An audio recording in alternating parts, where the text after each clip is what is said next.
Welcome to another episode of the One Shot Movie Stop. I am your host, Tom Rinaldi, and again, I am joined by Xavier Warner. Today's movie is Christopher Nolan's The Dark Knight. Before we get into it, Xavier, how are you doing today? I'm good, man. I'm good. I'm here. I'm living. You guys are going to hear some noise in the background. The reason for that is my dog is Sweet here. puppers.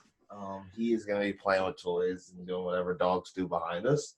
So you guys can look at him and listen to us, whatever you guys want to do. If that's what you guys like, he'll be keeping himself busy. So Perfect.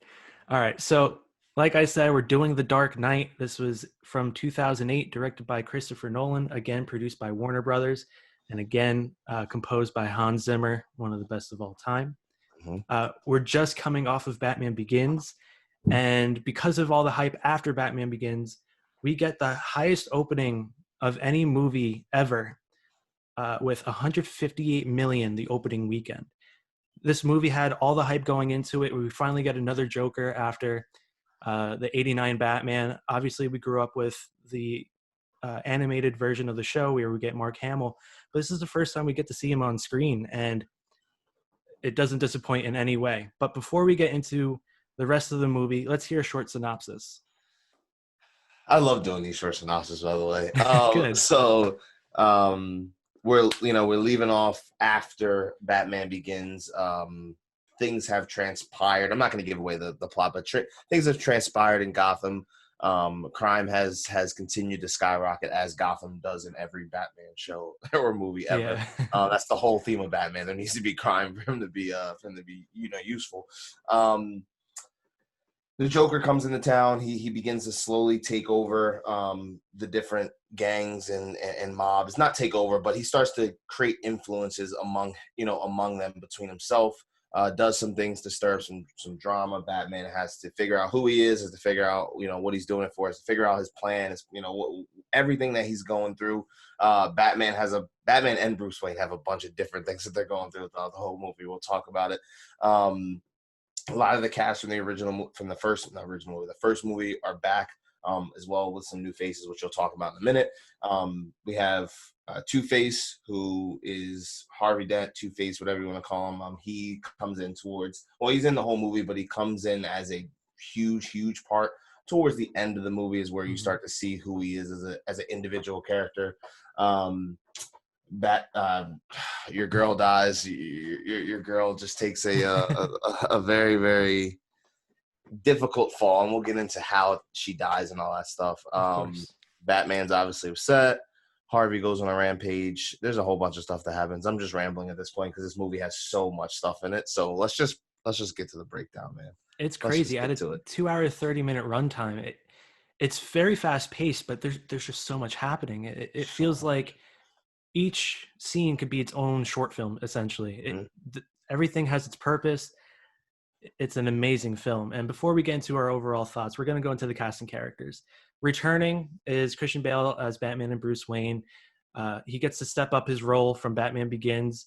Like we said in the last video, he doesn't have to show his origins in this one. He doesn't have to show his training. We get to see him as Batman, as a vigilante who's had a little bit of experience under his belt, still learning the ropes here and there, but he has a little more confidence. He knows what he's trying to do each night going in and out.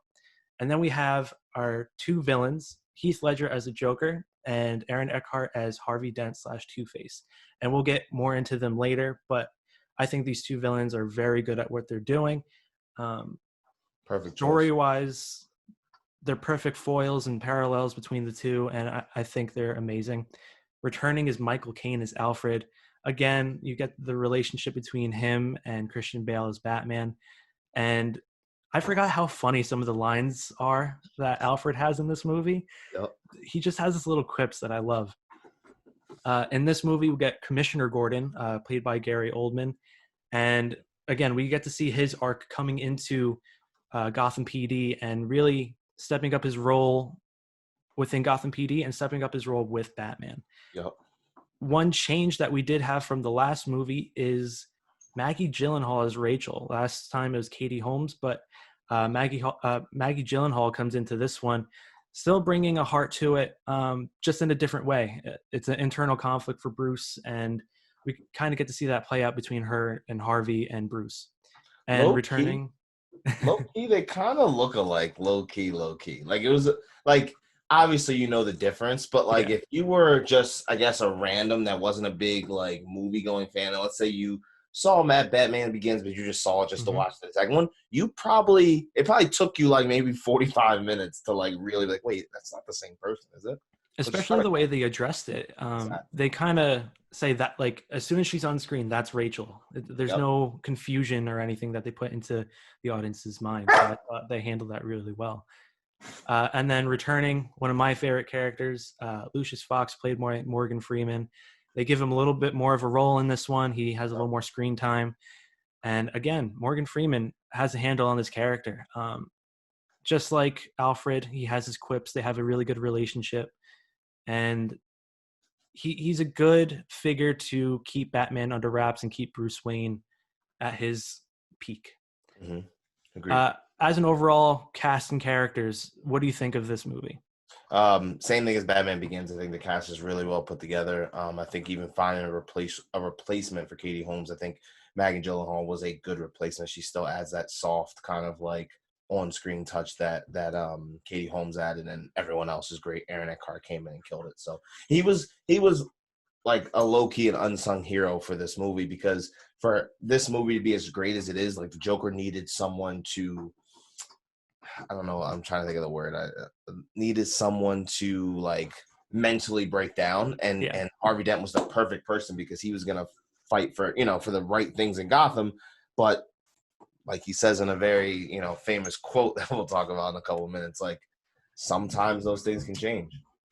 And that's actually a good transition. You kind of get to see this movie as almost a killing joke, but instead of Gordon being the one that's manipulated and tortured, it's Harvey Dent, and you see him go from, like everybody says, the White Knight, the face of Gotham, the hero that they need at that point of the movie, to someone that's broken, torn into two. His heart, his body, his mind, everything is just torn into pieces for him. And we really get to see how the Joker starts off that plan and how he executes that plan to, in my opinion, perfection.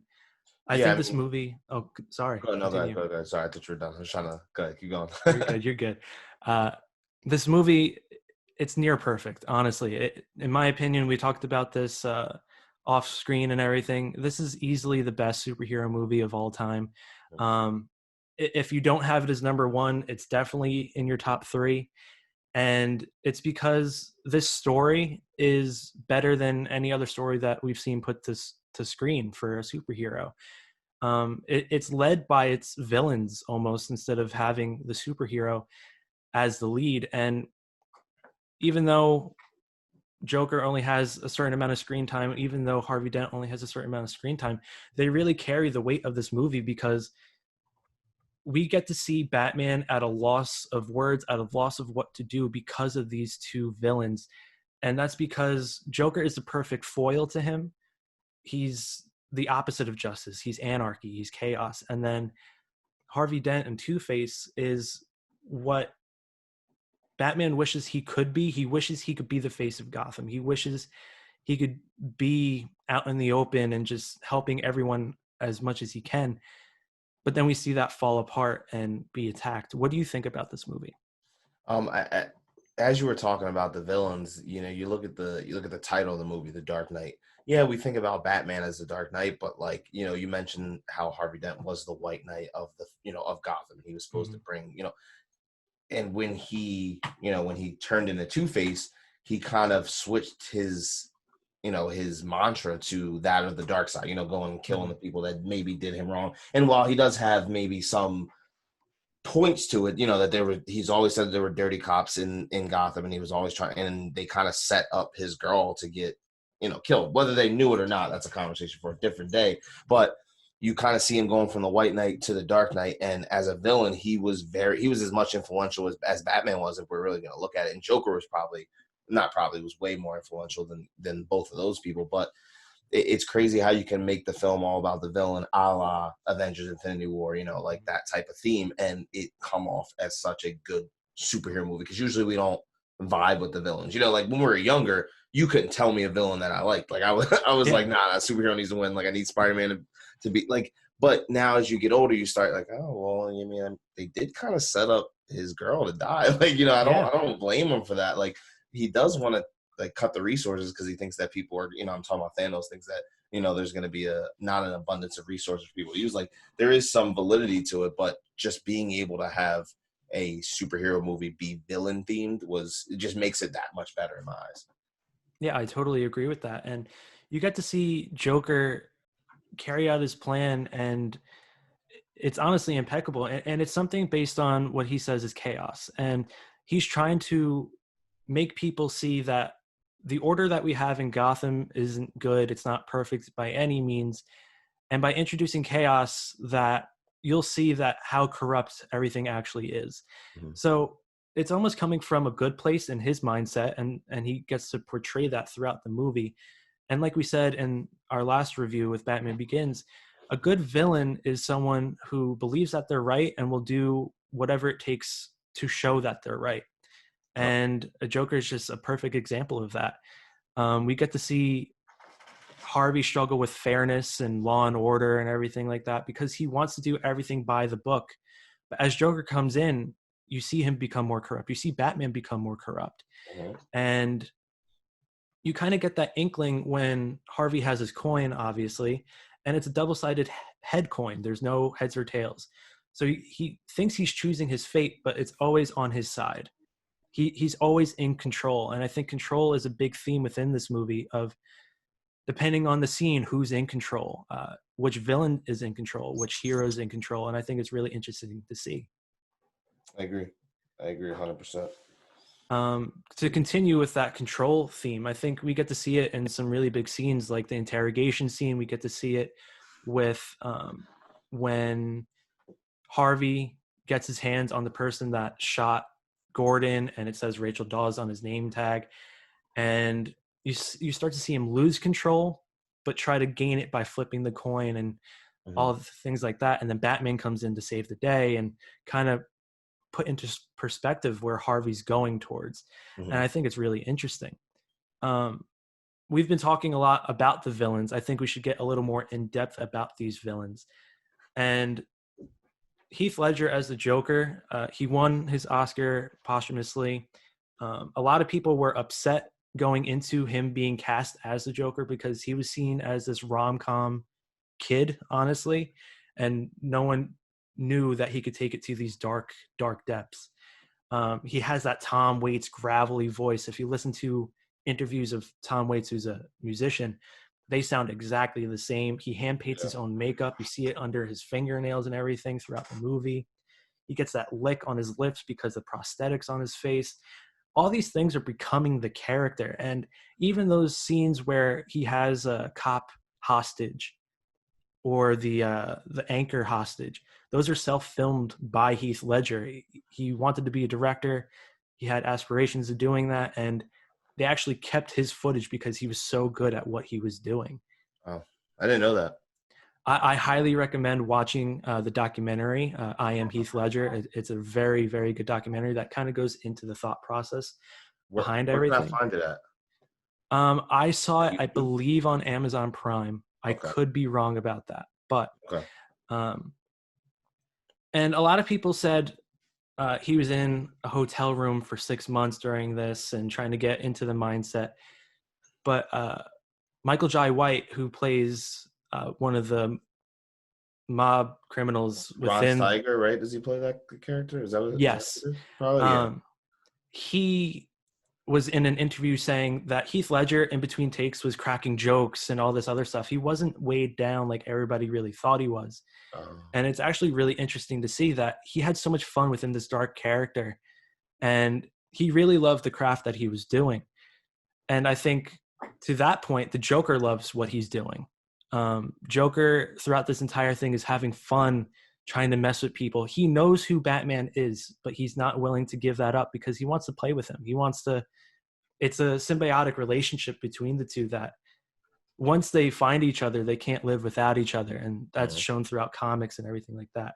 mhm. He's a tactician. He's the embodiment of chaos. He's an agent of chaos, like he says in that scene when he first meets Harvey. He's incredible. What are your thoughts on the Joker? That's like his biggest calling card is chaos. Like when I think of the Joker, I think of mass chaos. Like, and it's like you said, he's a tactician, so it's structured chaos. It's not. Sorry, I'm holding his bone. You're all good. It's structured chaos. It's not like wild and hey, whatever happens chaos. It's hey, all these things are gonna happen for a reason, but it's gonna look like it's an absolute mess. And that's what I think of when I think of the Joker in this movie. Like perfectly depict, like, oh, here's the location of both of their warehouses. Like here's where what's it like. Obviously, I'm gonna lie to you because I know which one you want to say first. So you're gonna have to like adjust, but like you can't, like he keeps everything. He keeps Batman and the audience on their toes, which I like a lot from a villain.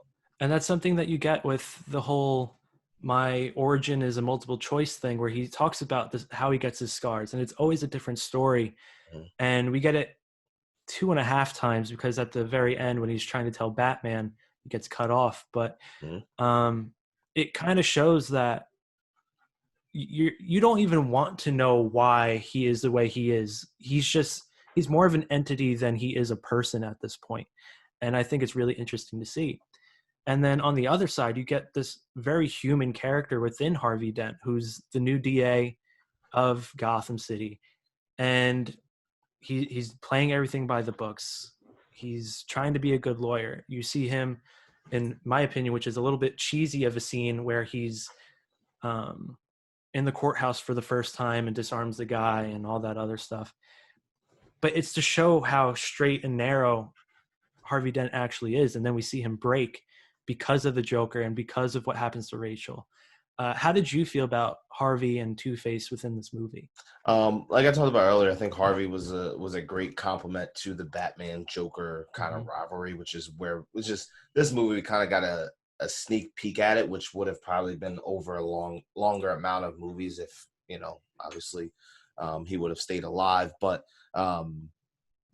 like having someone that you can manipulate or at least attempt to manipulate makes the story go. Like it makes you look at every turn. It makes you understand that different things are happening for a reason. It makes you listen to the conversations between the Joker and Harvey Dent, especially towards the end. Like those, every little word means something if you've been paying attention to the movie. And what the Joker was trying to do is entice chaos. And Harvey Dent kind of not fell right into it because he has his reasons why he's kind of doing the things he's doing towards the end, but he gets kind of thrown right into the fire, which I think is really cool, like a really good way to introduce him into that Batman, because you could have just had a Batman movie with Batman and the Joker and it would have been perfectly fine. Like they could have did everything they want to do, but adding a different piece and a different like faction to that movie, I think enhanced the quality of the movie, which is why it's probably the top, one of our top movies of all time, top superhero movies of all time. And I think it's really interesting because the public never actually knows that Harvey becomes Two-Face. And it kind of plays into that dichotomy of who Two-Face is. But it's always hidden, that fact that he was this amazing DA lawyer who tries to show that he's Batman, trying to save Gotham by turning heads away from who Batman actually is and everything along those lines. And then you get this actual monster who's willing to kill just because he had loss and everything. And I think it's really interesting because you get this Batman character that has, like we said in the last movie, kind of loose morals. He tries not to kill anyone. He doesn't use guns and all this stuff, but I mean, he still puts actual pain on all these people that he actually fights. And then you get Harvey who's trying to do the fair thing by flipping a coin to decide your fate. And we see that a lot throughout the movie of he'll flip again if he really wants you to die and things like that. You slowly see him become more corrupt. And you also see Batman become more corrupt with the whole cell phone Wi-Fi thing, getting to see all of Gotham just by using the town's Wi-Fi and using that to his advantage. Joker really instills this corrupt nature within Gotham. Yeah, I mean, I think Two-Face presents a good problem for Batman at the end, like towards the back half of this movie, and a good solution for, I guess, not solution, but a good means to an end for the Joker. He wanted to get him to turn from being the White Knight, to being corrupted and being a villain, as some would say, and we'll talk about that. My favorite quote has to do with that, so I won't Yeah. bring it up yet. But um, the Joker gets what he wants with him going around and trying to kill all the cops that were a part of Rachel's death, and he adds another layer to the last scene that he's trying to accomplish. He adds another layer that they have to worry about getting through and have to worry about buffering. So like Two-Face was a good part. Harvey Dent was good. I think the way that they brought him together and the origin of the character was perfectly done. Like I think when I first watched the movie, I didn't see it coming. Like he was gonna be Two-Face. Like obviously I know he was gonna be Two-Face, but how he was gonna be Two-Face, I thought that was really cool. Him lying on the side before Batman even got there. Like I thought that was a really good like if you're paying attention, like all right, he has gas on his face, like something has to happen for him. Like it was. I think the way they did it was good. I think it was perfect. Like I love this movie. I don't usually have much bad things to say about it. I completely agree. And just going back to the Joker for a second and talking about how he believes he's right, and that pencil trick scene that we all know where he's meeting with the mob for the first time and explaining his plan. One of the people calls him crazy, and he's very adamant that he's not. Like the way he puts the emphasis on the words "I am not," and like that's, I feel like, something in his past that kind of shows through. But that's the reason why he's doing all of this. He wants to show that he's actually right about everything. His mindset is in the right place to make this plan happen and make it all work. And I think it's just so interesting. And going into that point, because that scene is definitely one of the better scenes out of this movie. What are some of your favorite moments from this movie?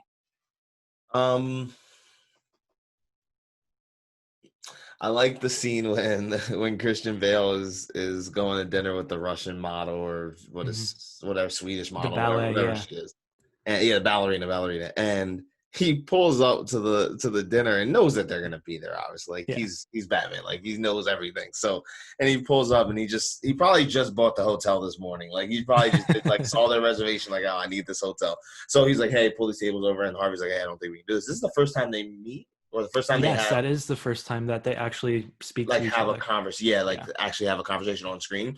And they sit down and they talk, and like he's like, don't worry about it, like I own it now, like we're good, don't worry about it. And they just have it, like, and I think that was one of the most pure conversations, because they're bashing each other and they're trying to throw digs at each other, but they're both being very respectful, honestly. Like they're not really, like, you can tell that Bruce Wayne hates him, not hates him, but dislikes him because he's with Rachel. But like the more he starts to hear from him, you can see his facial expressions change, you can see his like appearance change. And then when he makes the quote, I'm going to mention my favorite line, because this is usually the part we do it perfect after, but he mentions the line, you either live long enough to see yourself die, or sorry, you either die a hero or live long enough to see yourself become a villain. And that was the, like, when I rewatched this movie, I haven't seen it in a couple years, I forgot he said that. Like, I thought it was the Joker who said it, like, the whole time. I was like, wait, Harvey said that? I was like, that just makes him even more valuable to the story, because that's the running theme through the whole movie.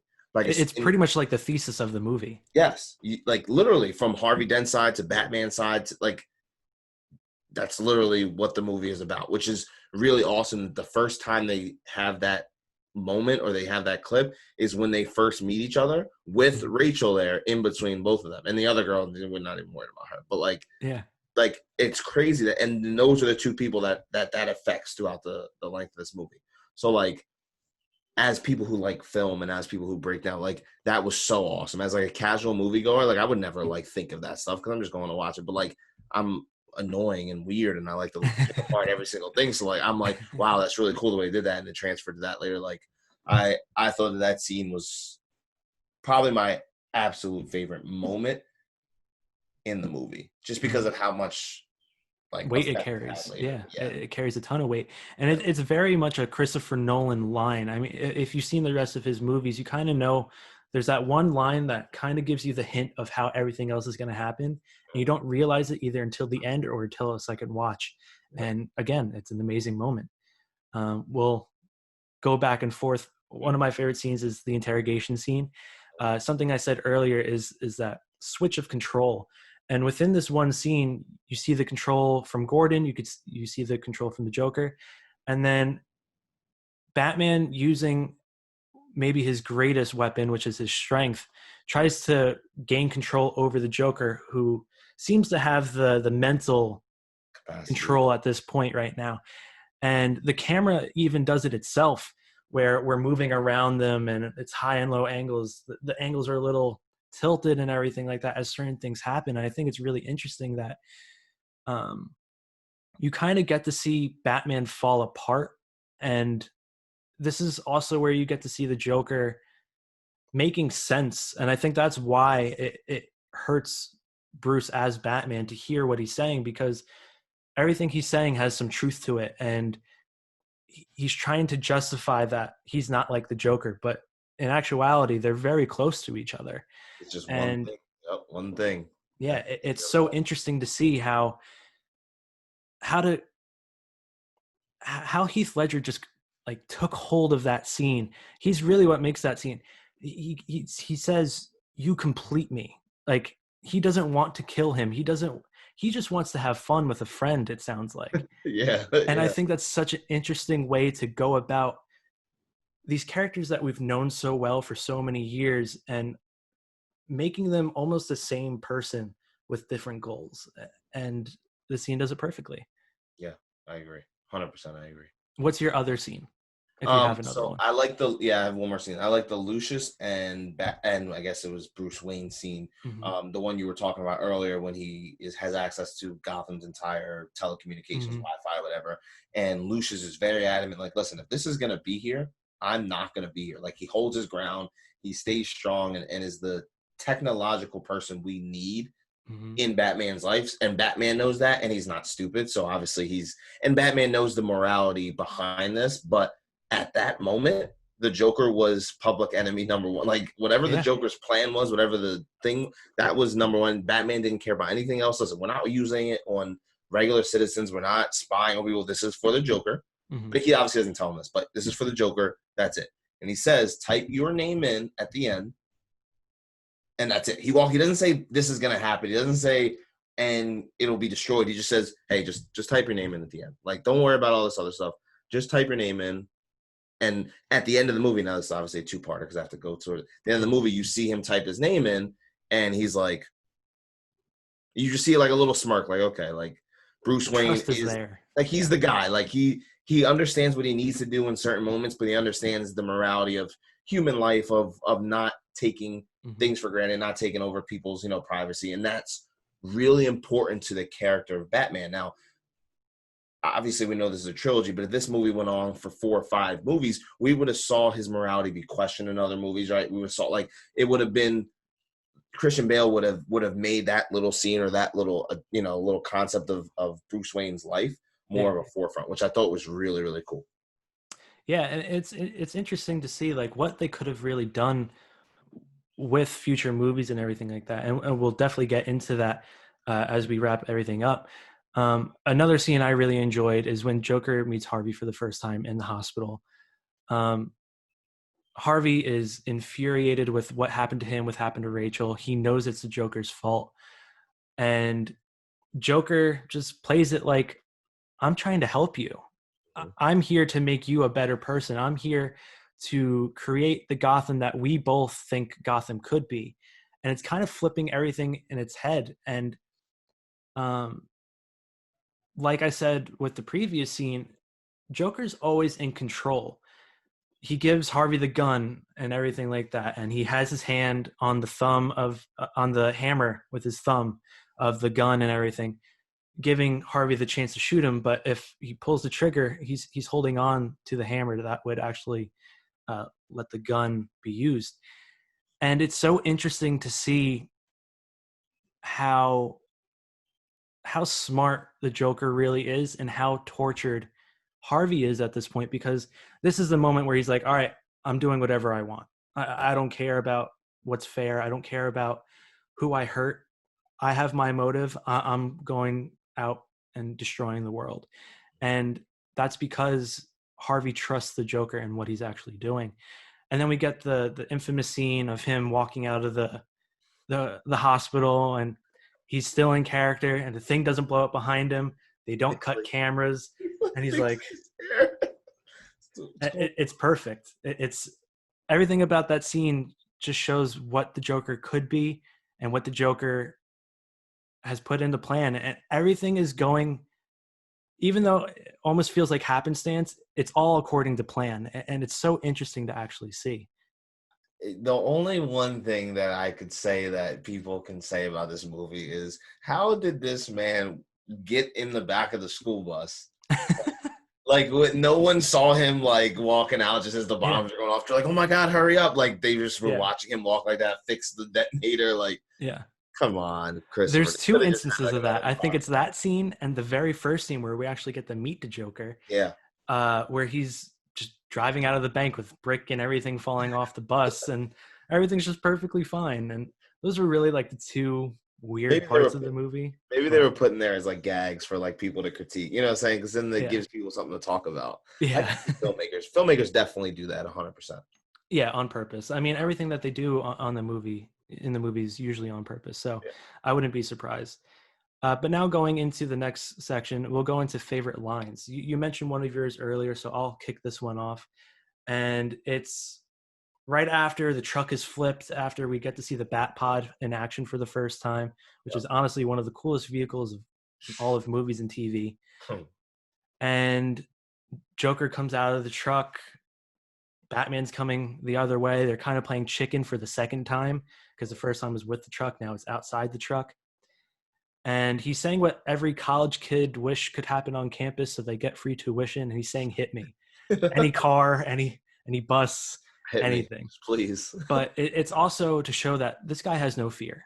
Um, Joker shows he has no morals. He'll do whatever he needs to do to get his thing. But it shows that Batman, no matter what, will not kill. And that's the one thing that Joker wants him to do. And it's also really amazing to hear the inflection in his voice. He wants this to happen so badly. And then right after, you get the whole getting shocked, and then Gordon comes back, and I think it's just like a really nice string just from that moment. I agree. Do you have another line? I don't. I don't. I that like that line is my, because it's the Yeah, movie. Like yeah. I just love it. I just love it. Another one I like. If you couldn't tell, I'm a huge Joker fan, so everything I've been talking about has been Joker centric, and this next line is as well. And this is when he's holding Rachel, explaining how he got his scars, and he says, "You got a little fight in you. I like that." And then all of a sudden, Batman comes out of nowhere saying, "Then you're gonna love me." And it's a funny line, but it's also it's almost like a dance that these two have within this entire movie, and it almost feels like that Jack Nicholson Joker with Michael Keaton's Bruce Wayne and Batman, of Yeah, how they're kind of playful with each other. And this is another way, even though they're fighting, they're playing dirty, they're doing all this stuff. I think it's a nice way to show that Joker still has a sense of humor that's a little off about him, and that's something that we love about this character. But he's still the anarchist that we all come to love within this movie. agreed. Uh, our next fun thing that we would like to do is pitch what the next movie would have been.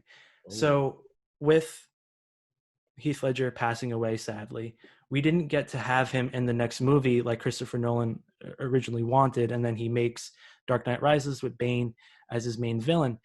I would like to see what you think the next movie would have been if we get to keep the Joker for the next movie.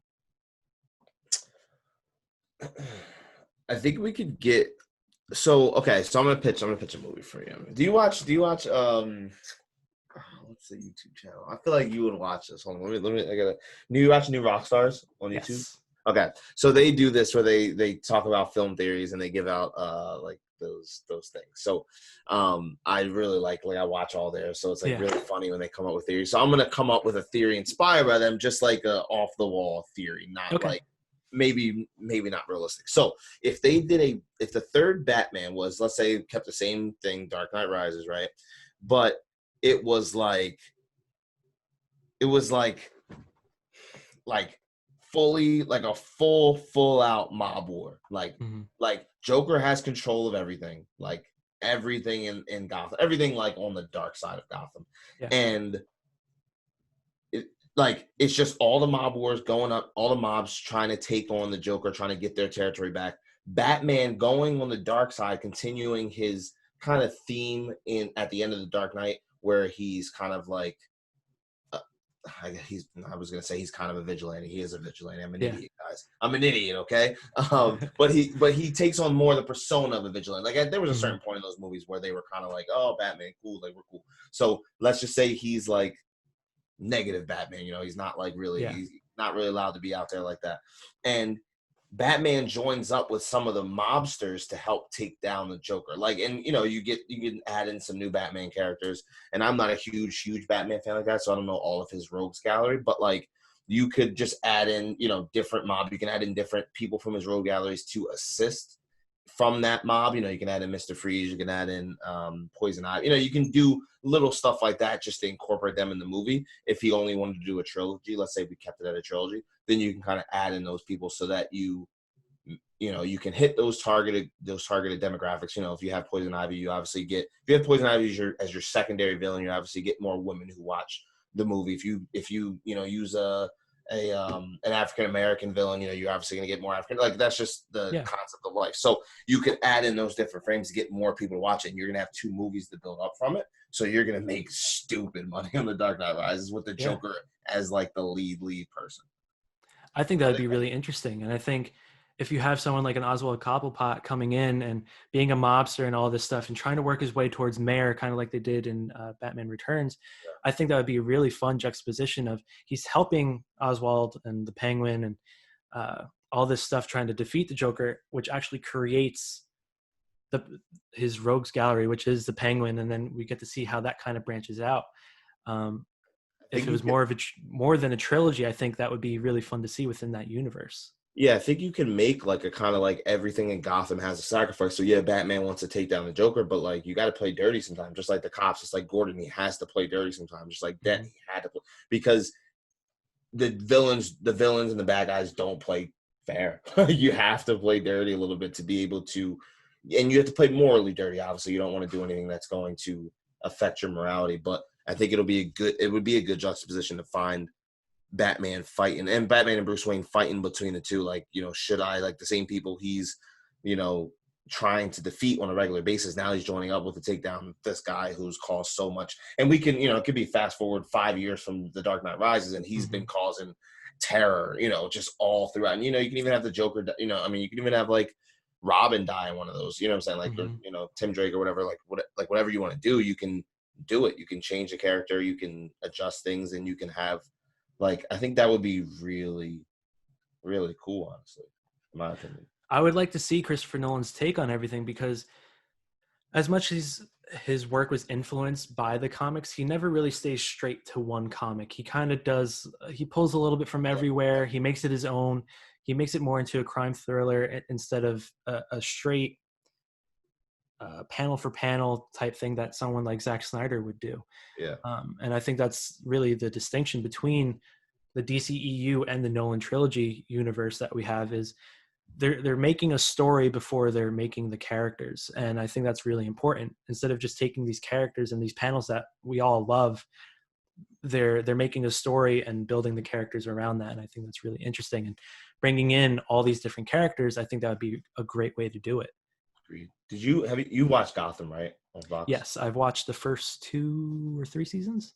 I've watched the whole thing, and I really like the way that it incorporated everything. Like, I know there's some people who didn't like the show, but I thought it was really good. I mean, they really capitalized. I think Cameron Monaghan was the best part of that show.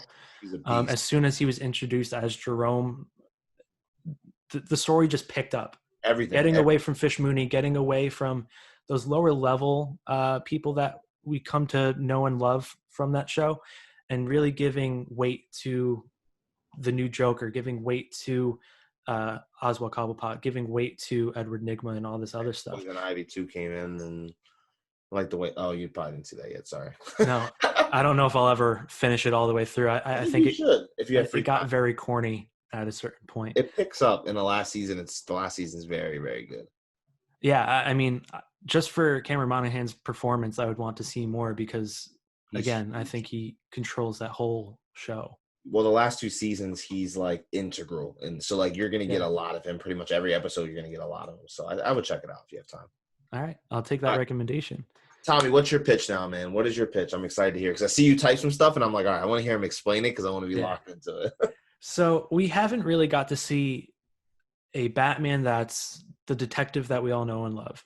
He's the world's greatest detective, and we've only seen him as this brute force to combat the people that he's fought.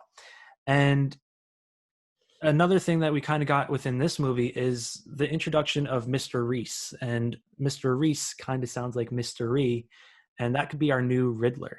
I'm not sure if we would keep the same actor, but I think it's a really interesting thing to see someone within the inside of Wayne Enterprises kind of know where Bruce Wayne is and know his whereabouts. And they kind of play on that of him going to tell the news anchors and everything like that. But now he gets fired because of everything that's happening. And now he has a real stigma against him, and he goes to team up with the Joker. And I think Joker having control of Arkham would be a lot of fun. So you get people like Victor Zsasz and a couple other people within Arkham, and going to show more mind control from the Joker within the Dark Knight. You see that Joker has his arms around the people that aren't mentally fully there. And I think having something set within Arkham, like we've seen with the games and everything like that, it would be fun to see him kind of whittle his way through different people within their cells and trying to get to Joker. He's kind of hiding away. Uh, there's different riddles along the way, and we get to see Mr. Reese kind of do that mind game that we all kind of like to see. We didn't really get that in Batman Forever, but you still get the hatred that you get from losing your job and all this other stuff. So I think it'd be really interesting to see that pan together. There was rumors that Neil Patrick Harris was going to play the Riddler and everything like that. I think at that time it would have been perfect. Perfect. Yeah. There's a lot of people today that I would like to see. I can't think of any off the top of my head, but we have a plethora of a lot of good talent right now. And I think it would be a lot of fun to watch what Heath Ledger and someone else would do to torture not only the inmates within Arkham, but Batman himself, and kind of make him go crazy, make him question himself. And what you were saying before, question his motives, Yeah. question his morals, and what could really happen. It's really like an identity crisis for Batman within this movie. I agree. I like that movie because I love the Riddler. Riddler's one of my favorite Batman villains just because of the animated series. Like he was such a clown. So like I like that like clowny like type of character. Sometimes, obviously not all the times, but I think him and Joker in a live action movie would play off really well depending on who is playing the Riddler. For I think sure. you can make them go pretty crazy in a movie. Like I think it could do crazy amounts. And I also think that they could really play around because with Christopher Nolan writing and directing it, he's known for having that amazing twist at the end with little hints here and there, and you're kind of finding everything out along with Batman, even though everything's under your nose. You have to piece the puzzle together and everything like that. I think it'd be really interesting to see from a Christopher Nolan perspective. Okay, so I have a question for you. Let's say I'm just gonna throw out a random name and I want to see what your reaction is. But Okay. what if it was like Heath Ledger and like um Leonardo DiCaprio was like the Riddler? Do you think he could pull off a good Riddler? Because him and Christopher Nolan are pretty close. He's been in a lot of his movies. So I'm just trying to think of like a big name guy that you can get to like really break. Like think about it, if you had Bale, Ledger, and DiCaprio in a movie, like just thinking about like that would just break the box office. that's what I'm saying. I don't know how well he would do as the Riddler, but I'm just thinking about names that would like. I mean, I've seen his movies before at least. I'm not sure. I mean, Leonardo is one of my favorite actors of all time, but I don't know what he would bring to it. I think it's a really interesting challenge for him, and to see what he would bring to the supervillain role. I would like someone like a David Tennant. This would have been before Jessica Jones and everything like that, and we've kind of seen it in other things kind of play that twisted type of thing, but really still intellectual. And I think he would be a great person. Trying to go based off of what Christopher Nolan has worked with, because he likes to keep the same people within his movies. I think a Joseph Gordon-Levitt would have been interesting, because this would have been. But he would have been a lot younger, right? He would have been what, in his early 20s at this point, or mid 20s, I guess. I think mid 20s, because I believe him and Heath Ledger are around the same age. They also kind of look alike, so that would be kind of interesting too. Yeah, I don't know who else really off the top of my head. What was that? What about like a Michael C. Hall from Dexter? Yeah, I'm trying to think of him on Dexter, like conniving, like smart. Like, I would love that. I think that. So when we talked about, so I am right now, me and Tom will talk about this, but right now, and for the last 20 years, I think, probably less than that, no, last like 8 months, I've been working on like a DC extended universe. I actually cast Michael C. Hall as my Reverse Flash, because I feel like he could be a really, really good, because he's like conniving and like he's scary looking. Like I feel like he looks. Yeah, he would be a great Eobard. But I also really like him as a Riddler, because I feel like his character as Dexter is that intellectual that is right under everyone's nose. Knows where everything is. Everything gets close, but he's in control of most things that happen. Like, that's the Riddler. Yeah, I think that would be really interesting. I actually really like this movie pitch idea. I think both of us came up with really great ideas. Before we end, do you have any closing thoughts, any questions, any other things that you want to add about this movie? Just that when you watch these, sorry, I'm making sure my dog, he's now asleep on the bed, guys. he was asleep on the floor playing with his bone. He's now asleep. He's being a good boy. Oh, we'll look at that smile. Let's put a smile on that face, right, Jasper? Yeah, he's hot right now because it's hot in my room when the door's shut. I gotta open the door. Just love the Joker, loved Harvey Dent, loved Two-Face, loved Batman, loved Bruce Wayne again. Really, like, easily the best portrayal of Batman in my opinion in live action. Because I think cartoon, you start getting the cartoon and then you go to the Batman Beyond, and I don't know. I don't like Kevin Conroy. I like Terry McGinnis a lot too. That's what I'm saying. We won't talk. We won't mess those yet. But easily one of the better Batman portrayals, and Bruce Wayne portrayal, like better both portrayals. I think he did a good job at both. Commissioner Gordon was or I guess was he Commissioner Gordon in this movie? I forgot. He says evening commissioner, so he becomes commissioner after everything happens, I believe. At the end, yeah. Commissioner Gordon was good. Lucius Fox took a step up from the last movie. We were talking about that in the last video. Like, different people are going to need to step up in the second one. Obviously, we've already seen it, but for it to be like to continue to be a classic, Lucius Fox is one of those characters that if he could play a supplemental role and kind of be a good one-line guy, like, he'd be there just to add a little plot development, but also be funny and also be, build his relationship with Bruce. He did his job. Christopher Nolan puts out another hit. I loved it, man. I loved it. Kind of to build off of that, a lot of people think this movie is just solely on Heath Ledger's performance as the Joker. And as great as that is and how much it propels the movie, like you're saying, it's really those secondary and tertiary characters that make this movie what it is. From the mobsters to Rachel to Alfred to all these other people that are secondary, lower level type things. It really makes everything really complete from start to finish. And that's why this movie is one of the best movies of all time. You don't even have to say superhero movies. It's one of the best movies of all time. I would easily put it, I think, in my top 20, I think. And I think, I would have to write it out to see, but I think it would firmly be in my top 20, honestly. It's in my personal top 5, but obviously that's a little subjective and everything like that. Yeah. But I think this movie was so successful because it was readily available for everyone. You could show your mom this and just be like, yeah, it's a crime thriller, but it just so happens to be Batman and the Joker are the villains. Yeah.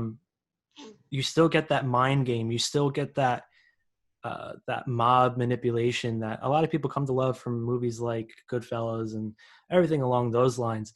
But this movie just hits every note perfectly. From the action, from the drama, all of it. I think this movie is perfect. Agreed. 100%. 100%, Tommy. And the next movie we get to watch is The Dark Knight Rises to finish out the trilogy. And I'm excited to watch it again. I haven't watched it in years, maybe since a year or two since it came out, honestly.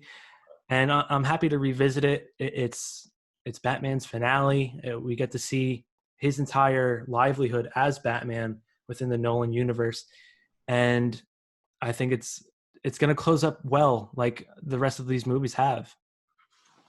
I agree. I agree. He's now biting me in my arm because I'm trying to move him while he's laying down. All right, dude, I'm done. Are you that mad? He's about to get the zoomies. It's okay. He does have the zoomies.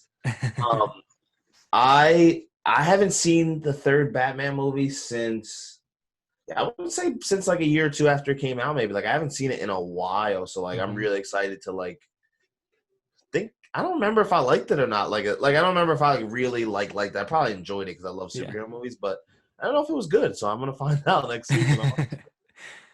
Well, that'll do it for us. Tune in next week to see our review of The Dark Knight Rises. Thank you for watching. Please like and subscribe to the video. X, thank you again for another great conversation, and we'll see you soon. Thank you.